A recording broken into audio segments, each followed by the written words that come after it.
Hai guys, welcome back to Blue Gadget. Ini adalah Realme Narzo 30A.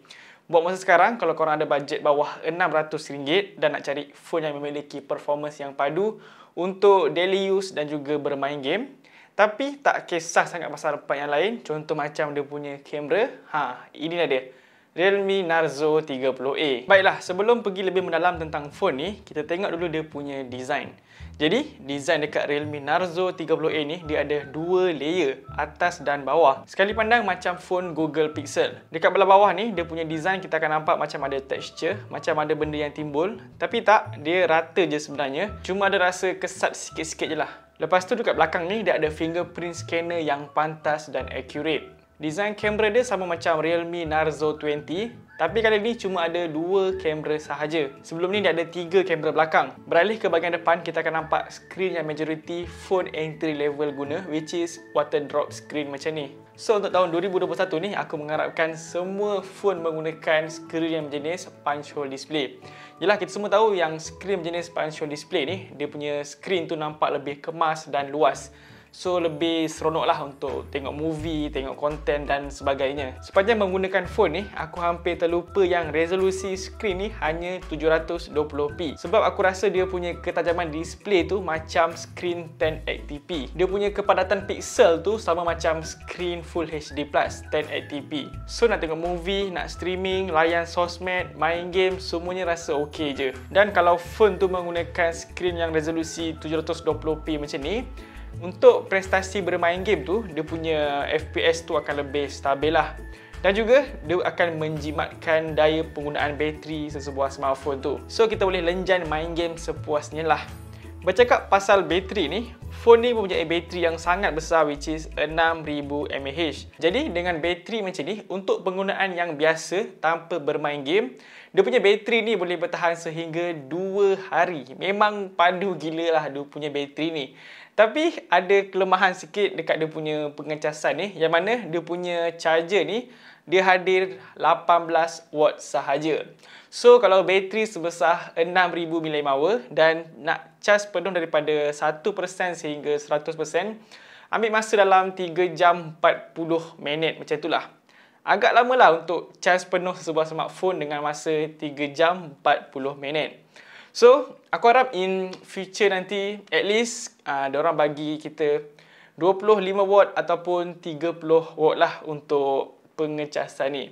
Tapi kalau nak ikutkan, kalau nak tengok brand-brand lain juga yang mana yang sama selevel dengan dia, sekelas dengan dia, diorang bagi watt yang sama, which is 18 watt sahaja. So, untuk dia punya 18 watt ni, by this time memang tak ada isu lah. Memang tak boleh nak kata yang Realme ni kedekut sebab bagi 18 watt. Tak boleh sebab brand-brand lain yang sama, yang selevel dengan dia pun bagi 18 watt. Dan bateri yang sama, 6000 mAh. So, buat masa sekarang, 18 watt tu dah dikira laju lah untuk phone entry level. Tapi, in future, please bagilah kita at least 25 ataupun 30 watt untuk pengecasan. Baiklah, untuk performance dia pula, phone ni menggunakan chipset MediaTek Helio G85 dan RAM 4GB. So, selama menggunakan phone ni untuk daily use seperti scrolling media sosial, buka Facebook, buka Instagram, semuanya okey je. Tak jumpa apa-apa lag ataupun delay. Untuk gaming performance dia pula, Helio G85 ni bukanlah satu chipset yang baru lagi untuk dunia smartphone.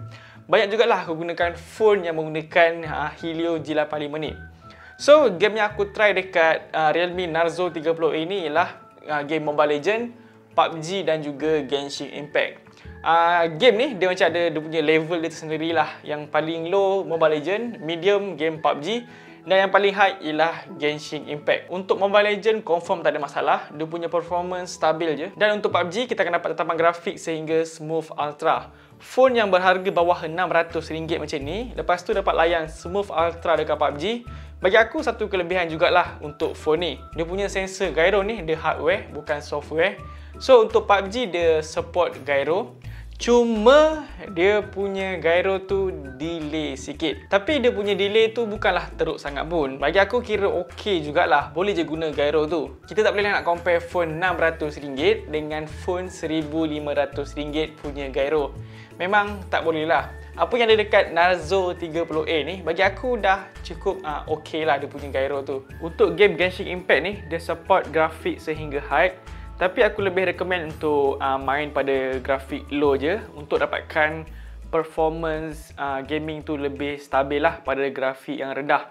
Sebab kalau grafik high ni kita tahu dia dengan grafik yang macam ni memang takkan tahan lama lah. Dia punya FPS tu akan cepat drop. So better layan pada grafik low je untuk dapatkan frame rate yang stabil. Untuk kamera dia pula, dia ada dua kamera belakang which is 13 megapiksel untuk main kamera dan 2 megapiksel monochrome. Kamera selfie dia 8 megapiksel. Dari segi saiz megapiksel dekat phone ni, kita nampak lah yang Realme Narzo 30A ni dia tak fokus dekat dia punya kemampuan kamera.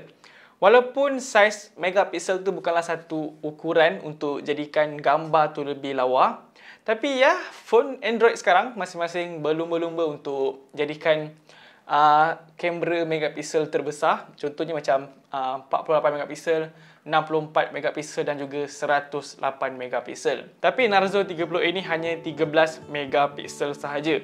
Dan untuk hasil dia bagi aku so-so je. Cukuplah untuk daily use punya penggunaan. Nak update gambar dekat tempat kerja ke, nak bagi gambar dekat girlfriend, boyfriend, tiba. Dan nak upload dekat sosmed pun tak ada masalah. Gambar masih kelihatan cantik dan warna yang vivid.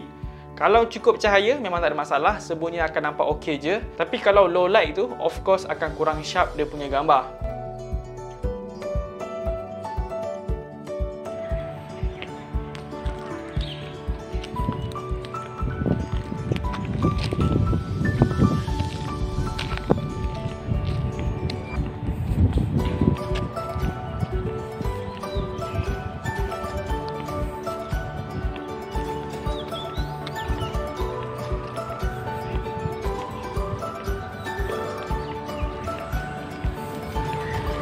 Baiklah, dia punya kesimpulan ada di awal video tadi, yang mana kalau korang ada bajet bawah RM600 dan nak cari phone yang memiliki performance yang padu untuk daily use dan juga bermain game, tapi tak kisah sangat pasal dia punya performance kamera, Realme Narzo 30A ni wajib masuk dalam korang punya list pembelian. Bukan tu saja, dia punya design yang unik lagi cantik ni, dan dia punya saiz bateri boleh jadikan dia sebagai satu selling point jugalah. Boleh jadikan satu dia punya kelebihan untuk Realme Narzo 30A ni. So guys, nampaknya itu saja video review untuk Realme Narzo 30A daripada Bull Gadget. Macam biasa, jangan lupa untuk tinggalkan like dan juga subscribe channel Bull Gadget. Kita jumpa lagi di next video. Assalamualaikum dan bye-bye.